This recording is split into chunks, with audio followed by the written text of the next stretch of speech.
Good afternoon, ladies and gentlemen, and welcome to another episode of Sports Talk with Eddie, presented by Our Time Press. It's getting cold, guys. It's getting cold. It's hoodie season. No more of those tropical drinks. No more basketball shorts. No more beach weather. We are officially in the wind of the hoodie season. But I'm the type of guy that I like to layer up and stuff like that, so I don't mind the sweatshirts and the hoodies from time to time. Um, I know the first thing we're gonna, with obvious reasons, we're gonna dive into the Yankee season wrap up. I have my gear on. No matter whether they win or lose, I'm going to always rep my team. I've been going for the Yankees since 1996, and that's not gonna change. So I just want to get that out the way, and yeah, let's get into it. So last night, as we all know, in Game Four of the American League Divisional Series, the Yankees were unable to defeat the Toronto Blue Jays as they went down in four games by a total of 5-2. And this is getting beyond frustrating. Both covering it and just as a fan in general. This is probably even with last year. Last year was a little more heartbreaking than anything. Get into the dance for the first time in 25 years, all the excitement. I remember going to a bar with my fiance and some family watching game one and watching Aaron Boone decide to throw in Nestor Cortez, who hadn't thrown a pitch in a month, and seeing Freddie Freeman hit it out for that game one. And ultimately, that was the deciding factor of that series, if you ask me. But this year was frustrating because obviously it started out good because when you could beat the Boston Red Sox, it's always a good day. It was always a good day. So for that part, I was happy we were able to do that. But at the end of the day, when you're a Yankee fan and I think anybody affiliated with the Yankees, and I think the team itself would tell you the goal is to win a championship. It always will be. Now, sometimes from the outside looking in, from fans, we get sort of an, an arrogancy that they say, but I don't think it's arrogant. I think if you're used to winning, that's pretty much the culture that's embedded not only in the organization, but people who sit down and watch the game every night, people who go to the games and tune in to watch the Yankees. That's the priority. That's always going to be the goal. And as long as we keep putting out products that is good to make the postseason and beyond, that's always going to be the priority when you are a Yankees fan. But this year was distasteful. It was frustrating, and for the first two games of the divisional series, it was quite embarrassing and humiliating, to say the least. I don't know what the hell is going to happen moving forward, but a lot of questions are still to be asked. A lot of questions in this series were answered, but truth be told, this is a very, very good Toronto Blue Jays team that we ran into. And unfortunately, when you run into a team that just happens to be flying on all cylinders, as the Toronto Blue Jays were, this is the result that you're gonna get. Um, Practically the hottest team in baseball right now. They pretty much did whatever they had to do. Vladimir Guerrero was sizzling the entire series, and one night he basically just did whatever he wanted to in that series. Even the amazing plays that he made, there was a few ground ball plays that he made at first base, which obviously when you think of Vladimir Guerrero, you don't necessarily think of the glove, but he it's one of those situations where not only the team but certain players just get hot at the right spot, and that right spot just happened to be against the Yankees, and that player just happened to feature one of the most intimidating players as far as the bat in this game today in Vladimir Guerrero Jr. Um, 34 runs and 50 hits. That is just out of this world. 34 runs and 50 hits. as compared to the Yankees where they had 19 runs on 34 hits. So you look at that, and that pretty much tells you how the series was going to end up. Listen, the first game, you already saw the tone of what the series is going to be. The Rogers Centers is one of the most difficult places to play in. We get that and whatnot. Uh, all year, the Yankees were 1-8 at the Rogers Center in Toronto, Canada, and the thought was, okay, if we can grab one, it'll put the pressure back on Toronto. We got the next two games guaranteed, with the Yankee hopeful and that crowd in the Bronx, which is one of the most amazing crowds. I mean, I've been to one playoff game. This was in 2015, and in the wild card when they went against the Astros. I'd rather not get into how the result was, but nevertheless, it was quite the experience. So I'm pretty sure it was super super loud, and you got a taste of that with that big 3-1 shot that Aaron Judge hit to ultimately seal the victory for the Yankees in Game 3. But you know, there's so many factors that you could point to why the Yankees weren't able to successfully get past the Blue Jays. Aside from the Blue Jays just coming in hot and whatnot, but the one thing I want to point out is all the haters and all the people, criticizing Aaron Judge's play and stuff like that. And I'm pretty much one of those criticizers too. I'm not gonna say that I'm a saint by any means necessary. I don't think I was as extreme as everybody else was, but nevertheless, before this playoff series, before the postseason even arrives during this year, in my opinion, Aaron Judge was labeled as the James Harden of the playoffs, where you have this guy, he's an amazing player, probably one of the best players, if not the best player in our game today. Some people even say that he's probably the best right-handed hitter of all time. I'm not ready to say that just yet, but best player right now, yes, in my opinion, is Aaron Judge, unbiased. But he answered a lot of questions. He answered a lot of questions, and he came through. He came through in this postseason. Want to dive into the numbers? 9 for 15, batted 600. What can you ask for? What can you ask for? I mean, he had those timely hits. He basically came through when you needed to, and everybody was looking for that one signature moment that a player of his caliber needs to have in that type of situation. And we finally saw it with that 3-1 shot that he had. But normally, when you see signature moments like that, I think of, you know, we think of the Reggie Miller block that he had on Tayshaun Prince, which ultimately changed that series. No, the Tayshaun Prince block that he had on Reggie Miller. Excuse me. You think about that. There was also a big block that LeBron James had. I think it was against Ray Allen.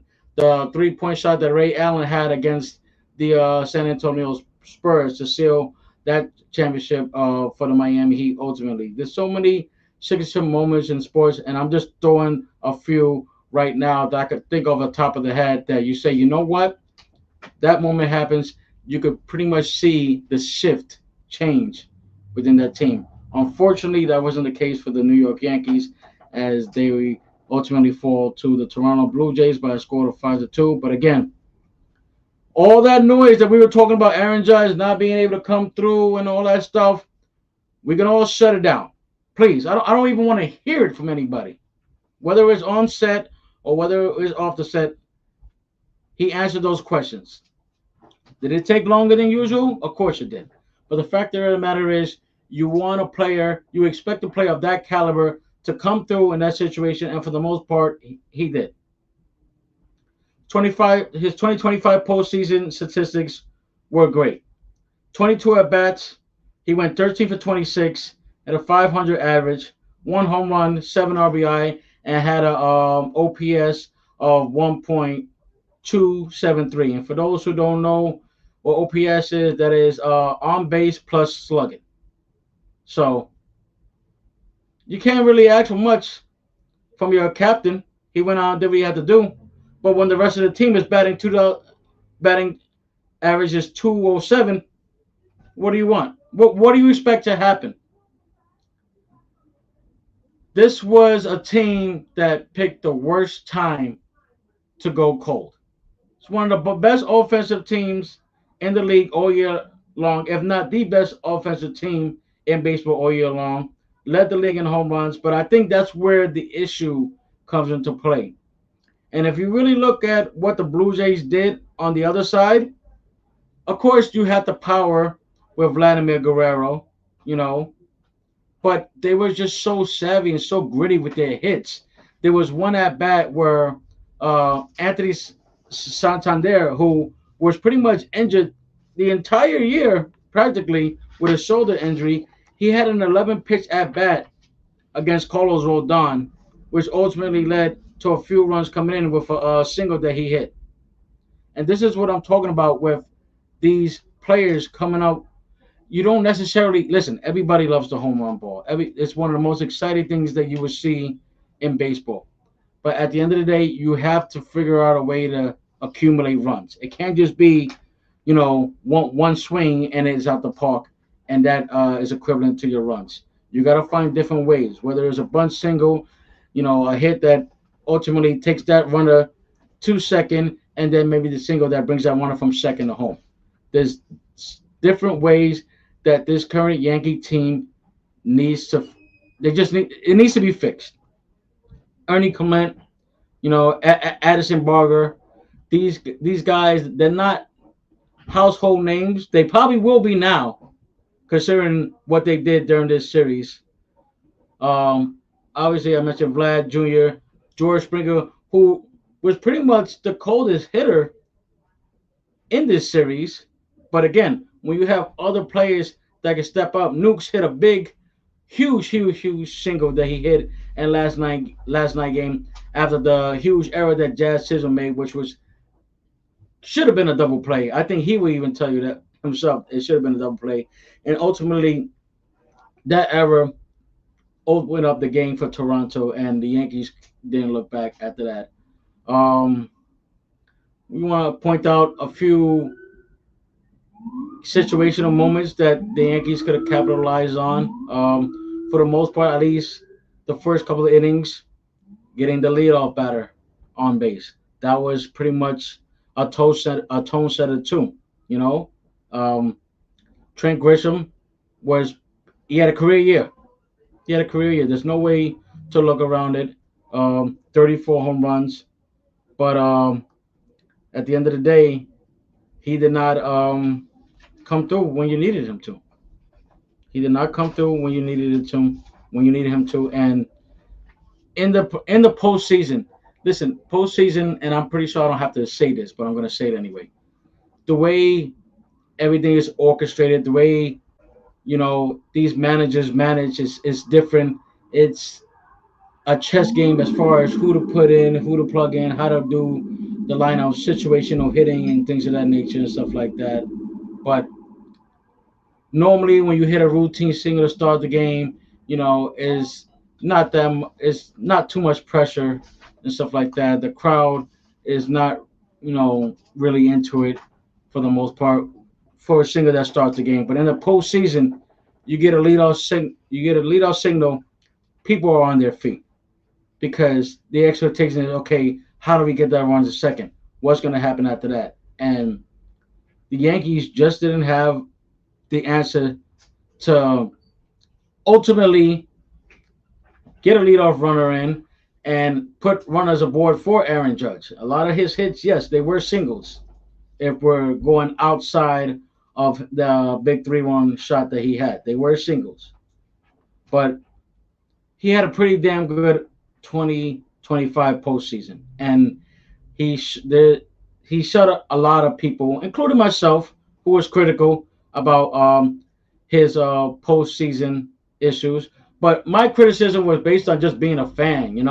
Um, Aaron Judge has been a Yankee since 2017, and you've seen the growth. You've seen the 50 home runs, the 60 home runs. A lot of people consider this a down year because he didn't hit 60 home runs, which shows you the greatness of Aaron Judge. But again, there's something that has to be said. There's something that has to be done. I think you ultimately have to shift the criticism from players to management and front office. Now, if you want to get into players, yes, we can get into players. We could talk about Trent Grisham going 4 for 24 in that series, which is probably a batting average of one and some change. I don't know why Anthony. I don't know why Anthony Volpe was in this series to begin with. I don't know this bromance that Aaron Boone seems to have. Yes, I get it. He had a pretty good postseason last year. He had a big grand slam in that one game that the Yankees won against the Dodgers in the World Series last year. But clearly he wasn't right. He couldn't hit a damn beach ball. I don't know why. Listen, you got to go with what's working. Sometimes you have to change things up. Whether it was Ahmed Rosario, whether it was Jose Caballero, he just wasn't the answer. But Boone just continued to just pencil him in that lineup in that bottom order of the series. You can't do things like that. You know in the postseason you can't worry about people's feelings. You got to ultimately throw that crap out the window. Now I don't know if this was a personality thing, which is why Boone struggled to not put him in that lineup, but he's hurting your bottom half. It's bad enough that for the most part McMahon had his struggles, but McMahon got away with it because of his amazing, amazing play on defense. And we're talking, that one play that he made yesterday with the foul ball, the amazing play that he made when he went over the railing against Boston. So, and then eventually, he did come around the bat. He had some singles. He had that big home run last night, which ultimately tied the game at one. But Volpe just did not have an answer. He couldn't hit a fastball for nothing. And, you know, it's so easy to just cop out and be like, okay, well, you know what? Maybe it's a shoulder. He did have a cortisone shot for the slight labrum tear that he has. Listen, injuries is a part of the game. This is the playoffs. If you're not healthy, if you don't feel like you can contribute, don't play. And somewhere along the line, I think he knew. Listen, when you're a competitor, you're not gonna go to management or you're not gonna go to your manager and be like, you know what, I don't got it today. If you can run, if you can run, if you can slightly swing a bat, you're expected to be penciled in. And I think that was the case for Volpe. But I just think, and this is the knock that Aaron Boone has had during his tenure with the New York Yankees. Yes, he has proven to be a winning manager regular season wise. He does win games. There's a reason why he's been the Yankees manager for 8 seasons. He wins ball games, but it gets to a point where it's like, is this all? Is this how far we're gonna get with him as manager? Because it seems every year, especially when June and July comes around, they go into this drought where they lose 16 out of 20, and then we're putting all this pressure where we have to fight to get to the damn playoff spot, let alone win the damn division. Four, 14, no, I'm sorry, not at a Volpe's last 19 at bats. I'm sorry, I'm really just trying to get everything together. Volpe's last 19 at bats, he struck out 14 times. Why is he still being penciled into the damn lineup? Yes, Caballero is not known for the bat, but he plays a substantial defense. And if you get him on first, he is a menace on the base pass. There's a reason why he led the damn league in stolen bases this year with 49. Sometimes You have to change your method. Sometimes you have to change. You have to throw an audible and change the game plan. Um, I just don't get it. I just don't get it. Why they kept putting him there, you know? And just there was this was a very weird series because I keep going back to game two where, you know, the Yankees are probably one of the most patient teams in all of baseball. It wouldn't surprise me. I gotta look up the stat just to be 100% sure. As far as pitch taken and walks, I'm pretty sure the New York Yankees are probably the top five team in all of baseball. That game two against Toronto, I there was maybe about 6 or 7 times where they swung at the first pitch and it was resulted to a first pitch out. Very uncharacteristic for a Yankee team. It was just very weird, and ultimately this series was just a culmination of just being out coached, being humiliated, and just not having a damn answer for what Toronto's lineup was doing too. And we have to give credit where credit is due. Toronto had a bullpen game. They threw about 7 pitchers, you know, in the mix and whatnot. The starting pitcher went 2 innings, and you got to credit him. This is the guy that gave up 2 huge home runs the night before. So to go in the next day and tell your manager, hey, listen, I swallowed what happened last night. Give me the damn ball. He gives up the 3-1 shot to Judge last night. He gives up the go-ahead home run to Jazz. Comes in and gives you 2 good innings. And ultimately, the manager Schneider, he found a way to just put things. He hit all the right buttons. He hit all the right buttons as far as who to put in a certain inning, when to put them in against what batters. He pretty much pitched the perfect game. He managed the perfect game yesterday. Whereas Boone struggled to put certain players in certain situations, and it's so easy to just slander Boone, but the Yankees just picked a wrong time to get cold with the bats. And there were opportunities in last night's game. There were opportunities in last night's game for them to, get close. The eighth inning, bases loaded, 2 outs. Also, Wells swings at the first pitch. Why? Why? Clearly, the pitcher at the time. I think he had walked 2 people, if I'm not mistaken. Gave up a base hit. You have the bases loaded in that situation. You gotta take these pitches. You can't swing first pitch with the bases loaded in that time and situation of the game. You just can't do it. It's unacceptable.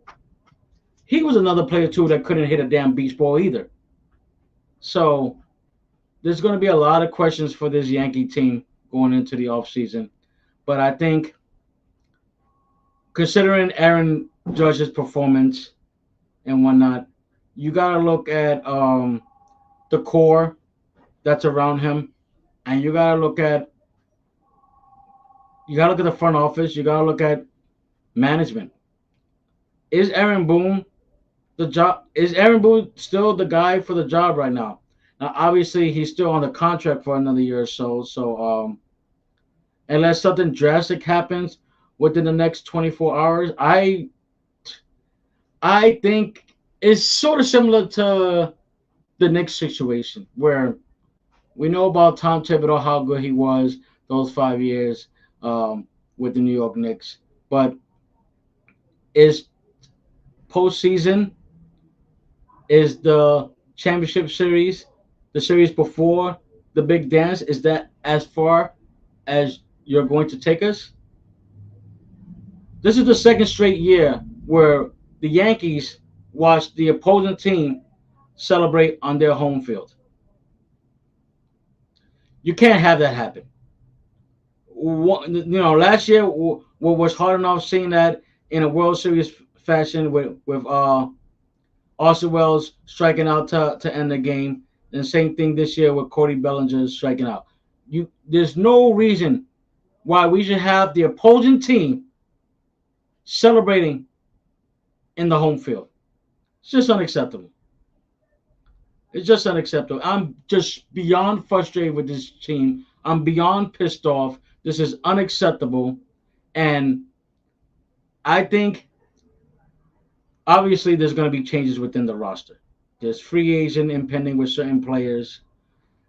And the question is management going to put a decent are they going to put decent personnel, decent players around Aaron Judge? Because at this point, you look at Aaron Judge, as great as he is, as dynamic of a player that he is, he's going to go into next year into his age 34 season. Now, we don't know how many 50 home run season he has left. And honestly, and maybe this isn't the heat of the moment that I'm saying this now, but it leads to a point where you ask yourself as a fan, like, are we destroying this guy's prime? Simply because we're not putting the right personnel around him. Now, granted, Bellinger, his performance in the postseason was disappointing because he knows what it is to win. He's won in this league before. He's come through big in situations when it comes to the postseason. So you know him having the postseason, that he had was inexcusable. It was just unfortunate. But again, aside from Aaron Judge, I read you guys the numbers. 500 batting average, just pretty much did what he had to do. He finally had his signature moment. But when the rest of the team is batting 207, that's a problem. So I want to go down to the lineup in this entirety because obviously with the winter coming, we got to talk about certain players that are willing to stay or certain players that the Yankees should at least make a priority. So we're gonna start. I'm gonna go from 1 to 9 and try to remember the starting lineup the best way I can. And you guys call in and let me know what you think. And yeah, so obviously we're gonna start with Trent Grisham. Now we all know Trent Grisham was considered a throw-in during the trade with the San Diego Padres that ultimately had us land Juan Soto. Obviously, we know what Juan Soto did. He took the bag and went across the bridge, signed with the Mets. But Trent Grisham had a career year. 34 home runs, and defensively, he's one of the best center fielders in the game defensively. He's a Gold Glove caliber player.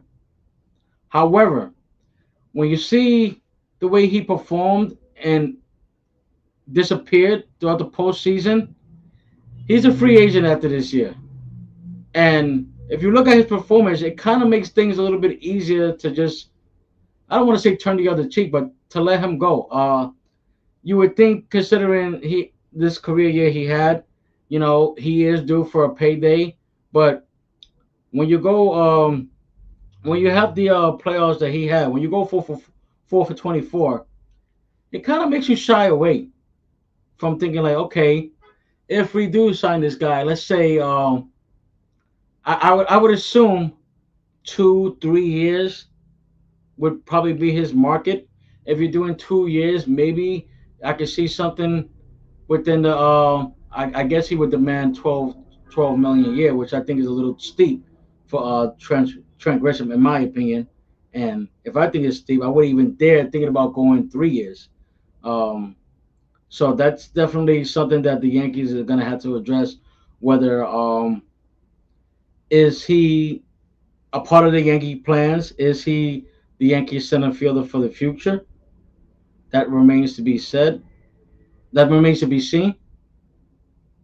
But I would be, considering the playoff performance that I seen from him, I would be okay with the Yankees letting him go.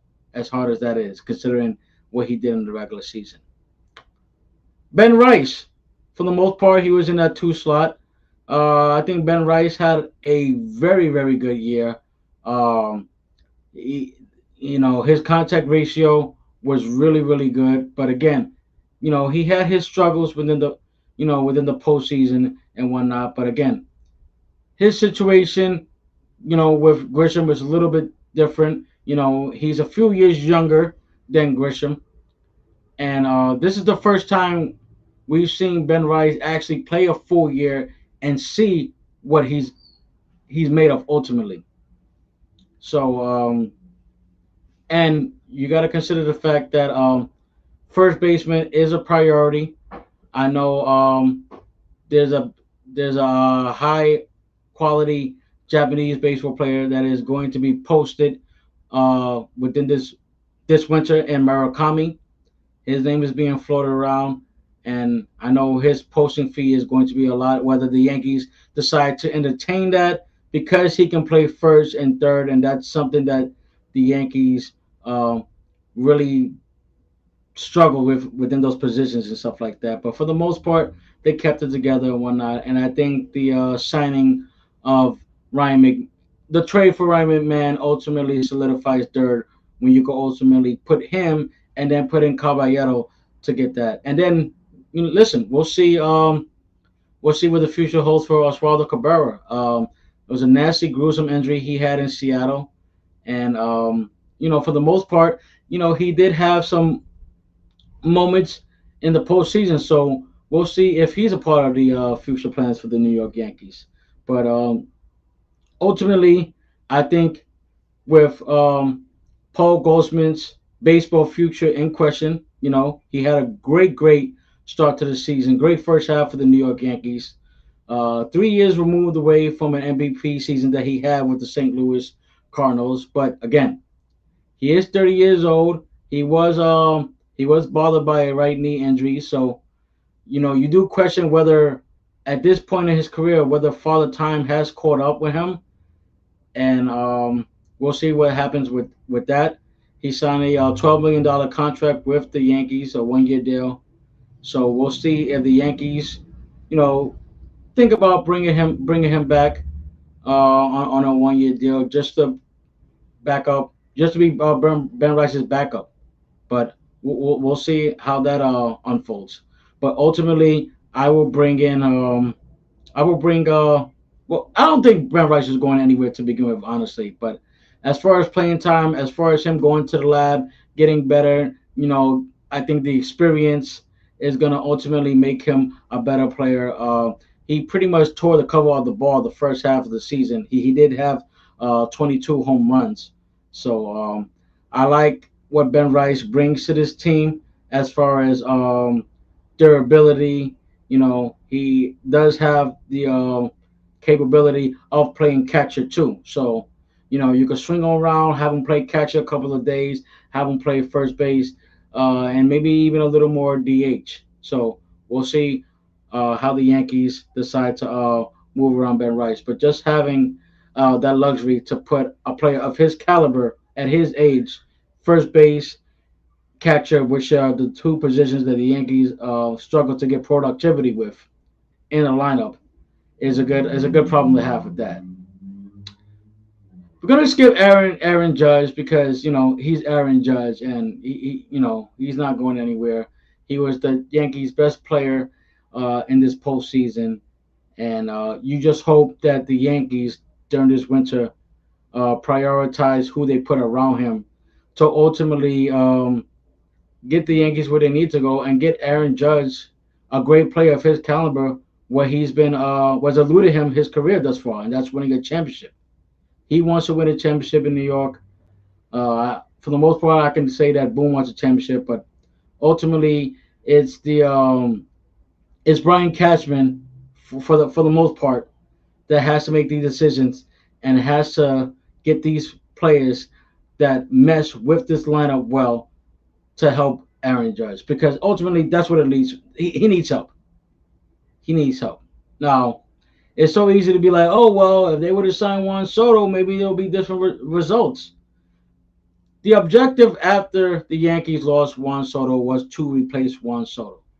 Obviously, they made some key contributions within the bullpen. Some panned out well, some didn't. Ben Rice was a part of that. Because now he was playing.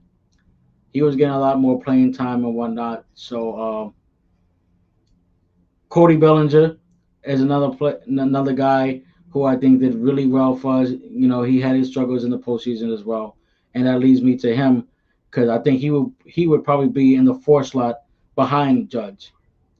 Now this is interesting. Cody Bellinger is a free agent this year. Well, he's not a free agent, but he can opt out. So if that interview told you anything, you could pretty much sniff. You could pretty much sniff it out of him that he intends to opt out to get a bigger contract. He batted 270. He had 29 home runs. Think he had close to 100 RBI. So, and the knock on Bellinger before this year was, yeah, he's a great player, former MVP in this league, but again, he is injury prone. For the most part, you know, he was healthy. I think towards the last few games, you see that he was bothered by a heel injury. I don't know if that played into his performance in this playoffs, but ultimately, I would think, obviously, the first thing you think about when you come to his position is Kyle Tucker. Hey, Kyle Tucker would be a good fit. Kyle Tucker would, yeah, that's great. But if you're looking at someone, if you really look again, it goes back to you ultimately have to copy what another team did to ultimately get the better of you. This Blue Jays team has a combination of contact and power, whereas the Yankees, they're pretty much power based. Whereas Cody Bellinger, he gives you a little bit of both. He gives you the contact. He obviously hit for average. He hit over 270 this year, and you already know about the power. The power is there even in his age 30 season. Ultimately, I think the Yankees would at least consider or should consider. I think ultimately they'll bring Cody Bellinger back. He loves being here. I'm pretty sure the Yankee fans loved him being here. He plays. He's very durable. You can count on him. He plays multiple positions. First base. He can play anywhere in the outfield, depending on the matchup of that day. So again, I think the Yankees should at least. I think the Yankees should, for the most part, prioritize bringing Cody Bellinger back. In fact, I'll even go as far as saying that should be one of their top priorities. Obviously, starting pitching, we don't know how long it will take for Garrett Cole to come back. You could easily say that this series will probably be a little bit different if he was a part of that starting rotation. But coulda, woulda, shoulda. The fact of the matter is he wasn't there, and the Yankees work with what they have to work with. Obviously, bullpen was the Achilles heel for this Yankee team. They didn't really play during that drought that they had in the summer. Part of their key losses that they had was the bullpen and their defense. And obviously, the last game of the year, what caused them the game was their defense with Jazz Chisholm not coming up with that ground ball double play. Granted, it had a funny bounce, but for the most part, for Jazz Chisholm's caliber, it should have been routine. It should have been routine. I think he knows that. He knows that. But yeah, again, I do think that Cody Bellinger will be back in pinstripes next year. What the contract will look at, I'm not sure. With Cody Bellinger, I would probably go 4 years. With maybe a player option for a fifth. I think when you're talking about Cody Bellinger, as far as this point in his career, maybe a contract will be, in the 85 to 100 million, 85 to 9. I'll say 85 to 90. I'm not sure. I don't know. I think I wouldn't be surprised that the Yankees obviously be included in this too. that there is a few teams who are willing to throw $100 million for Cody Bellinger. If it is, I think the Yankees need to prepare themselves to match that because again, he's one of the few players in that lineup outside of Judge who pretty much changes their approach when it comes to two strikes. He puts the ball in play. It's not just about the power, and we need more players of that because honestly, that's pretty much what got their ass kicked in this divisional series. You know, you had players that were not necessarily power hitters, but they did what they had to do to get the ball in play. You know, whether it was a double down left field or a single here and stuff like that. The Blue Jays had timely hits, and ultimately it was the deciding factor of the Yankees' fate for the 2025 postseason. Giancarlo Stanton still has a few years left in his contract. He too had a disappointing playoffs. I think for the most part, we Yankee fans in general just expected the 2024 postseason of Giancarlo Stanton, where he just went completely off. I think he had 7 home runs that postseason and whatnot. But his bat, along with pretty much everybody else in that lineup, went cold at the wrong time.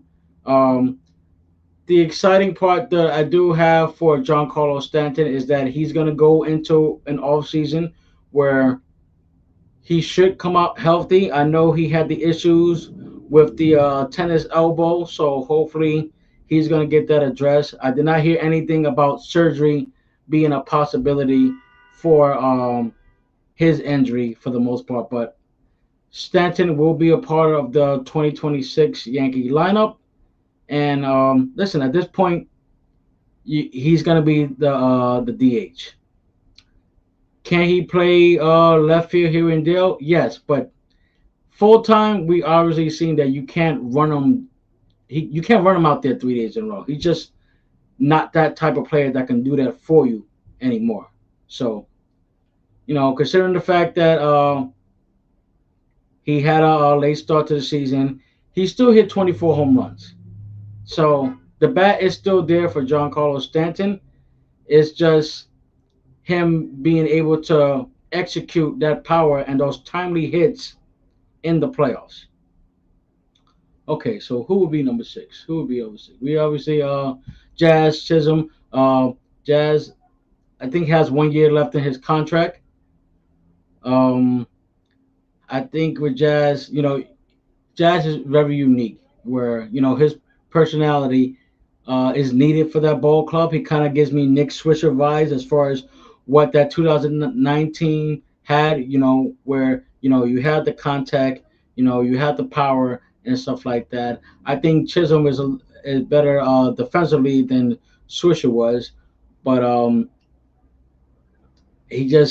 he made a bad play at a really, really, really bad time.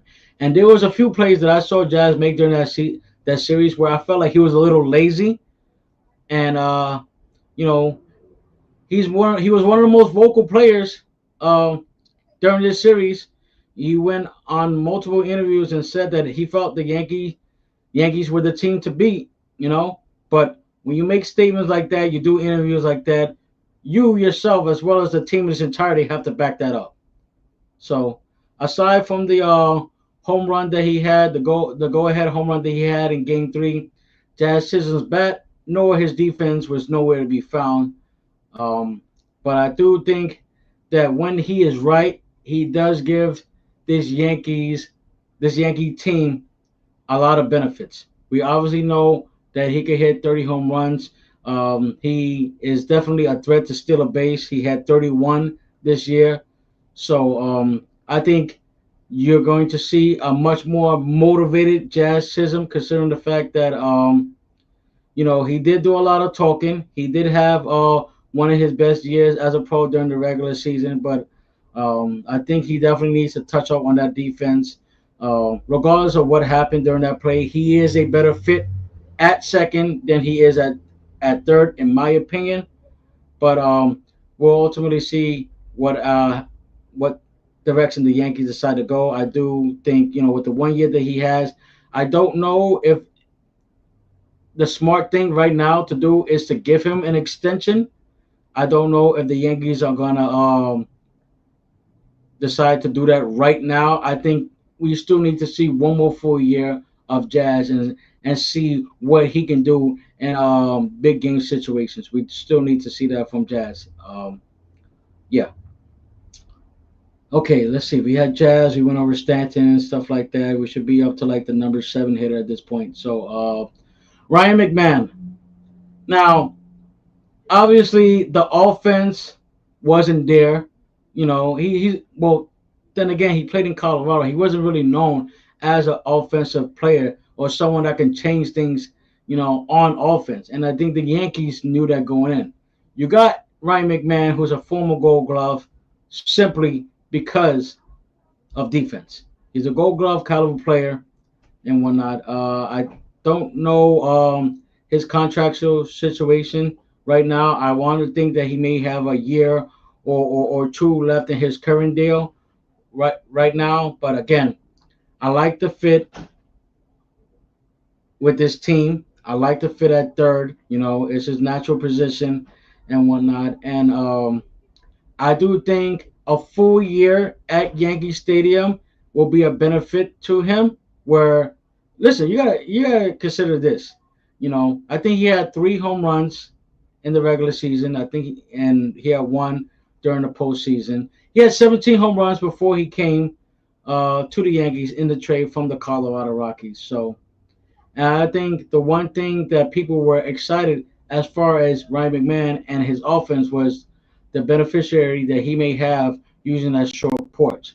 So I do think a full year in a Yankee uniform is going to be a beneficiary to Ryan McMahon, and ultimately you could pencil Ryan McMahon to be the starting third baseman for the New York Yankees in the 2026 season. Anthony Volpe. I don't know. Honestly, I don't know who pissed me off more during this series, whether it was Volpe or Wells. I just don't know. Like I told you guys earlier in the show, his last 19 at bats, he struck out 14 times, which is unacceptable. Um, it's easy to just look at his first 2 years and be like, man, this is the guy that we signed up for. This is he's a shortstop of the New York Yankees, and this season I just don't know what happened. It's one of those mysterious things in sports where it's just like, man, how can a player show that much promise his first 2 years and look completely lost his third year? I don't know. With that said, I don't know if Volpe is the answer at shortstop. Um, I think me in general, I've gotten a little impatient with what I've seen from Anthony Volpe, but I wouldn't necessarily ship him away. I mean, unless the Yankees can get something. Listen, this guy, he's still, he came out as a top prospect, one of our top hitting prospects. So I don't know if it was the injury or whatnot. Maybe if it was something off the field that he was dealing with that alluded to his play this year. But something's got to change with his approach because he just looks completely lost. He can't catch up to a fastball to save his life.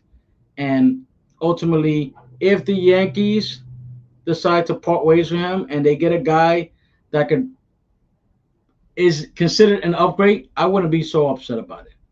But I do think Volpe is going to be, unless something drastic happens uh, with the organization where they find a fit for Volpe and able to get some good compensation in return, I do expect the Yankees to hold on to Volpe for the 2026 season in a partial standpoint, meaning it could be a possibility that his name will come up in a trade during the summer. It could be a possibility that his name will come up during the winter.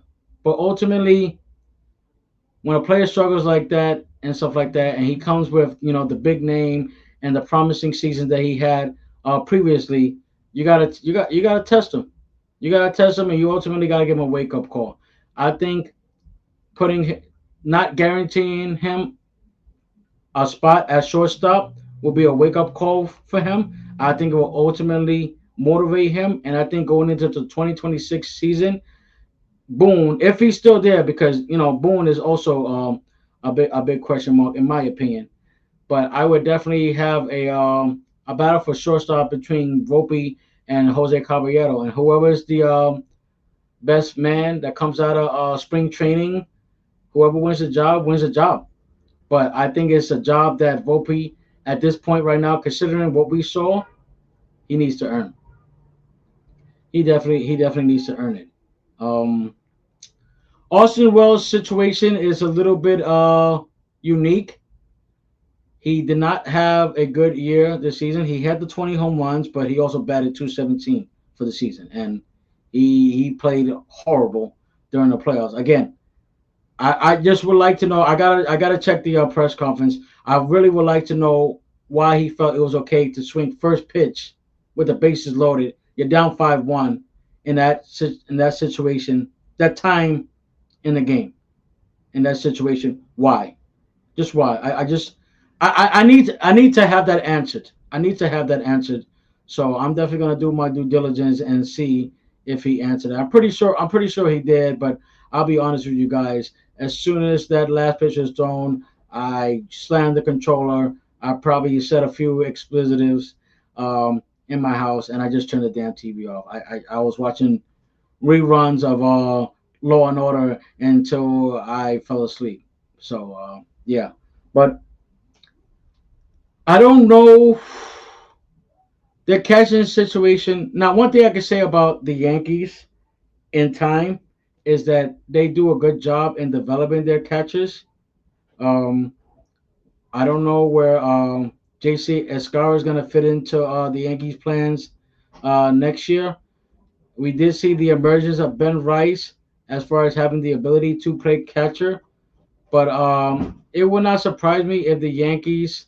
Same thing with Wells' situation is similar to Volpe's situation, in my opinion, where I feel like he ultimately has to earn. You have to earn that catcher position. You have to ultimately earn that catcher's position. So I think you have him come in. He needs to be in better shape. He needs to get in better shape too, because the swings that he just took was just it was just really, really, really bad. And I think the Yankees lineup in its entirety need to learn how to hit a damn split finger because that entire series they could not hit the split finger against Toronto Blue Jays pitching. So that's I think something that the Yankees need to look for. Bullpen is obviously going to be another issue that the Yankees need to look into. Devin Williams, I believe he's a free agent after this year. He did say in the press conference that the move was a bit of a challenge, but he ultimately grown accustomed to liking the team, liking the players, liking the city. Um, Considering the fact that it was an up and down roller coaster year, you did see signs of what he was in Milwaukee. So I would go ahead. I would go ahead and give Devin Williams a bag because ultimately, you do need a setup guy that's going to lead you to David Bednar. I'm assuming David Bednar is going to be the closer for the Yankees in the 2026 season. Um, Luke Weaver, he had his moments where he was pretty good, especially last year's postseason, but he just looked completely lost. I will be ready to part ways with Luke Weaver. I think the one guy that sort of goes under the radar and is not talked about, obviously, we talk about what Mark Leiter Jr. Can do when he's right, but then again, when is he right? We don't know. But let's give a shout out to Tim Hill, man. He went into this year, he signed a 1 year deal, and all he does is throw strikes and get timely outs for this Yankee team. And you want to talk about a guy who has come through thick and thin in the postseason? He's got a 2-0 record with an ERA of 0.55 in 19 postseason games. So If you're talking about Bellinger, which should be a priority, you know, Devin Williams, I would like to see him back in a Yankee uniform. You gotta ultimately bring back Tim Hill. You know, you do need a reliable lefty in the bullpen, and Tim Hill has shown you that he is reliable.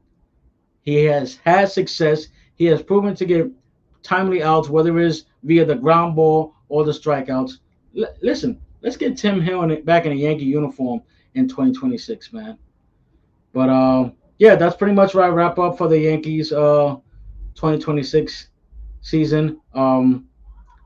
Organization has a lot to do. They have a lot of answering to do. Uh, is Brian Cashman the right guy right now? I don't know. I don't know, but this got to stop. This got to stop. And maybe I'm one of those fans. I wouldn't say entitled, but again, I've been a fan for so long. I've seen 5 championships, so I'm used to the Yankees winning. That's what you know. If the organization is going into season by season and saying, "Hey, if we make the playoffs, it's all right," that's where the problem lies. That's where the problem lies. This will be 16 straight seasons that the Yankees have not won a championship, and something definitely needs to change with the organization. So I do expect a lot of big changes. Whether it be a manager, we'll see. Whether it be the general manager, we'll have to see. But if we do have any news, we'll definitely bring it to you guys, of course. Thank you guys for always tuning in. Make sure you like and subscribe to the Our Time Press YouTube channel. The newspaper is out today, so pick up the latest issue of my sports column. The hotline to call in is in the paper. I will also be posting it every week, as well as topics and segments that I'm going to be talking about during the show. But again, thank you guys so much for tuning in. Thank you guys for your support. I wish I had something. I wish I was talking about a game 5 in Canada tomorrow, but I think the only way that's gonna happen is if I play the show. So, but thank you guys for supporting, man, and I'll see you guys on the next one.